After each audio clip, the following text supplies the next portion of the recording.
Zee 24 तास, एक पाऊल पुढे.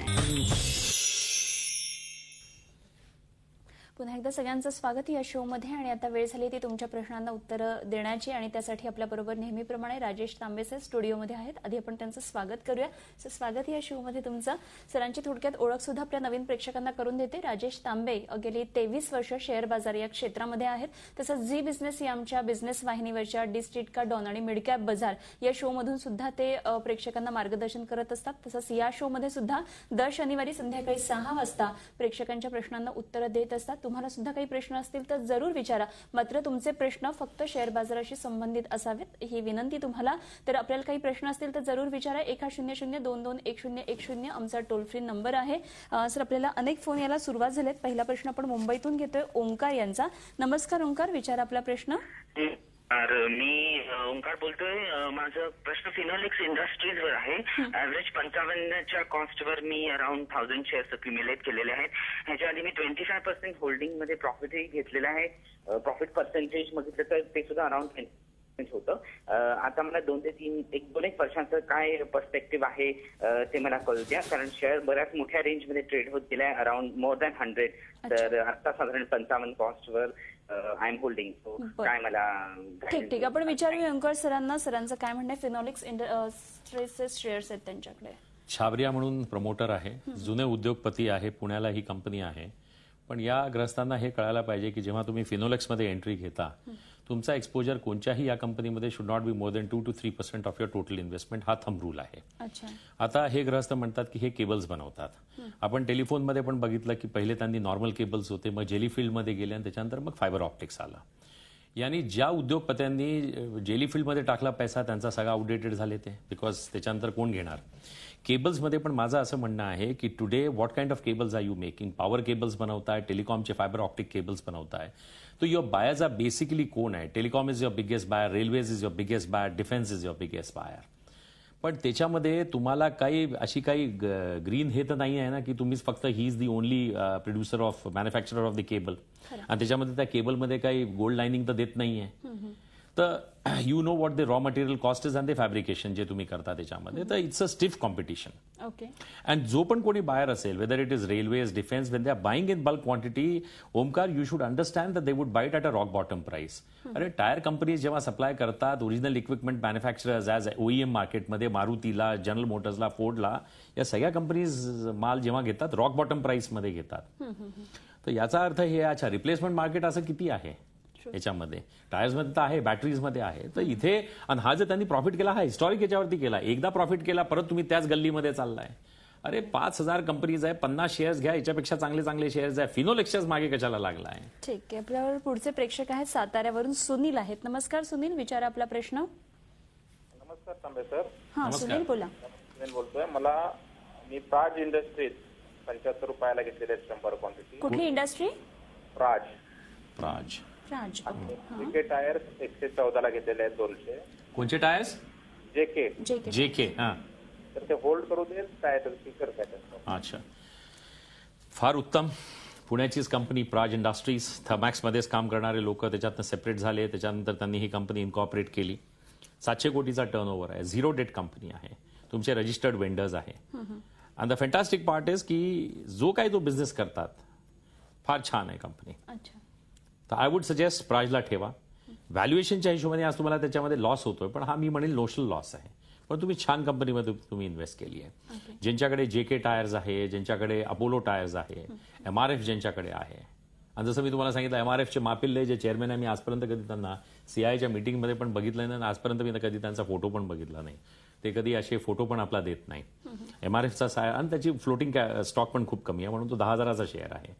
ऑफ दी हायवे टायर्समध्ये आजकाल मी हा पण रेकमेंड करतो, BKT, बालकृष्ण टायर्स. तर ज्यांच्याकडे पण हे शेअर्स आहे सगळ्यांनी होल्ड करून ठेवा. Sunil, Praj, fantastic, very good selection of the stock. Okay. आपल्याबरोबर नाशिकवरून सध्या सखाराम आहेत. नमस्कार सखारामजी, विचारा आपला प्रश्न. नमस्कार सर तांबे साहेब. नमस्कार. माझा एक प्रश्न होता.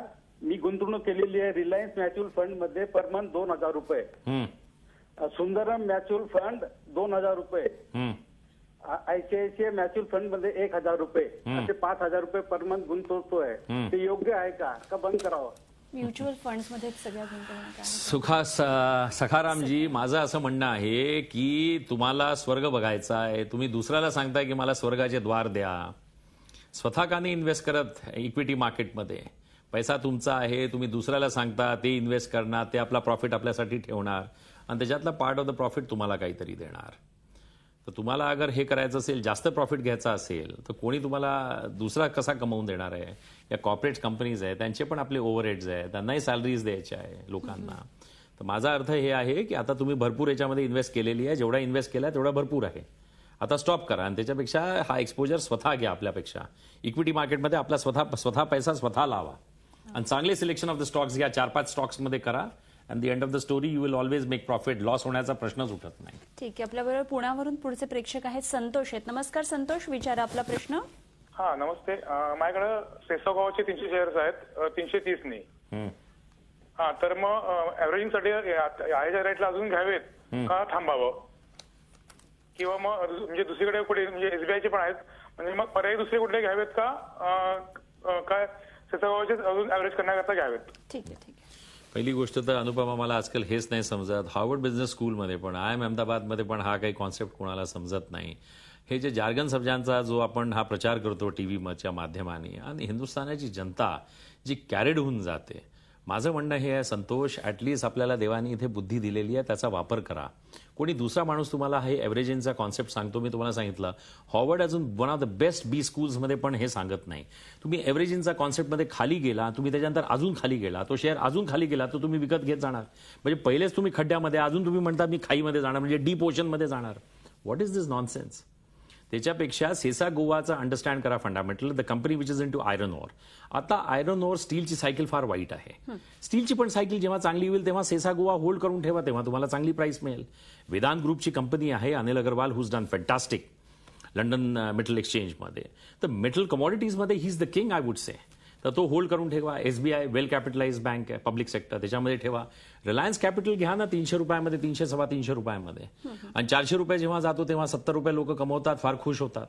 पण अगर तो ठेवला 2014 पर्यंत, 2013-2014 जेव्हा मी म्हणतो सायकल चेंज होईल, सायकल हॅज टू चेंज, तोच 300-400 रुपयाचा शेअर तुम्हाला 800-1200 रुपये पण देऊन जाईल.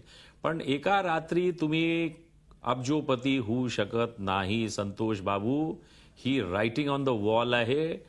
अजून राजेश तांबे सांगतोय तर ऐका. ठीक आहे. आपल्यावर पुढचे प्रेक्षक आहेत, नाशिकवरून नितीन आहेत. नमस्कार नितीन, विचारा आपला प्रश्न. हॅलो नितीन. हा बोला. प्रश्न विचारा नितीन. हा, मला नाही का, मी SIP चालू केलेलं आहे. SIP? हा, बँकिंग फंड काढलेला आहे, रिलायन्स बँकिंग फंड. बर. हा, तर ते 1.5 वर्ष झाले मी चालू केलेलं आहे. ठीक आहे. आपण तांबे सरांना विचारूया SIP संदर्भात त्यांचं मत काय आहे. बेसिकली आपला कार्यक्रम हा शेअर बाजाराशी गुंतवणुकीतल्या संदर्भातला आहे. माझं म्हणणं असं आहे अनुपमा, की माझा प्रश्न, मी उलटा प्रश्न, म्हणजे ते मला प्रश्न विचारतात आहे, मी नितीनना प्रश्न विचारतोय.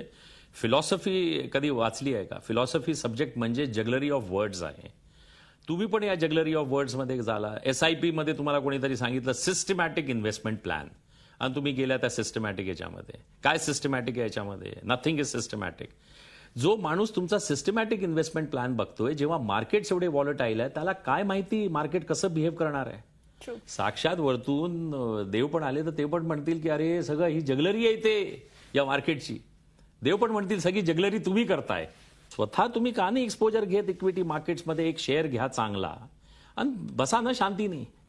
पण काय आहे, systematic investment plan, get carried away by these jargon words. Marketing आणि ऍडव्हर्टायझिंगमुळे सगळेजण या गोष्टी. त्यालाच तर म्हणतात ना की एक माणूस आहे जो म्हणतो who's a very good salesman Anupama, the one who can go and sell comb to a bald guy.